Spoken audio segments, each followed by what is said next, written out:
We've all been there, right? Staring at a blank page, or a new project, or just a big idea, and you're frozen. You're completely stuck because of this one single feeling, the fear of just getting started. So that's what we're going to talk about, how to face that feeling, and delete it for good. And this is it, isn't it? This is the one question. It's that first, loudest voice that pops into your head, stopping you before you even begin. What if I pour my heart and soul into this, and it just falls flat? It is the single seed of all inaction.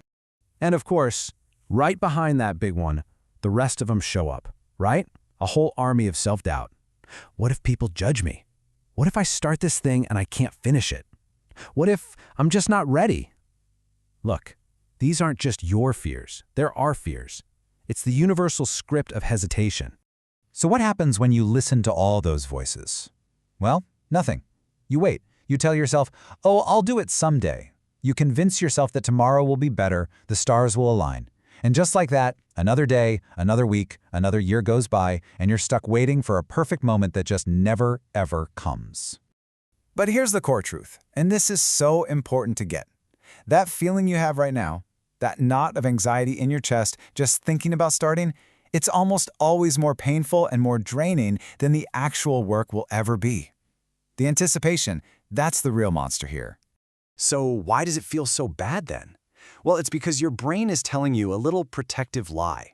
It blows the task up into this massive, impossible mountain. It's a defense mechanism, to protect you from the discomfort of potential failure. But if you look closer, the actual work isn't the mountain. It's just one small, simple step. And because you're staring up at this huge, imaginary mountain, you do what seems logical. You wait. You wait for a lightning bolt of inspiration, a sudden surge of energy, that magic spark of motivation to get you to start climbing. And that right there brings us to the biggest idea in this whole explainer, the motivation myth. It's this flawed belief that so many of us have that you have to feel inspired before you can actually do anything. We're taught that we have to feel ready to be ready. But you know what? That belief is a trap, and it's probably the biggest reason we all stay stuck. So if motivation isn't the answer, what is? Well, the answer is right here. And this reframes everything. You don't need motivation. You need momentum. You don't need to feel a certain way to start. You need to create a certain force. So let's be really clear what momentum is. It's not a feeling you wait for to magically show up. It's a force that you generate. And here's the secret. It only comes after you start moving. Action creates momentum, and then the momentum creates the very motivation you were waiting for all along.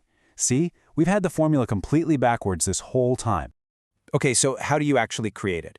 You break the seal of an action. You make the very first step so laughably small, so ridiculously easy, that it's impossible not to do it.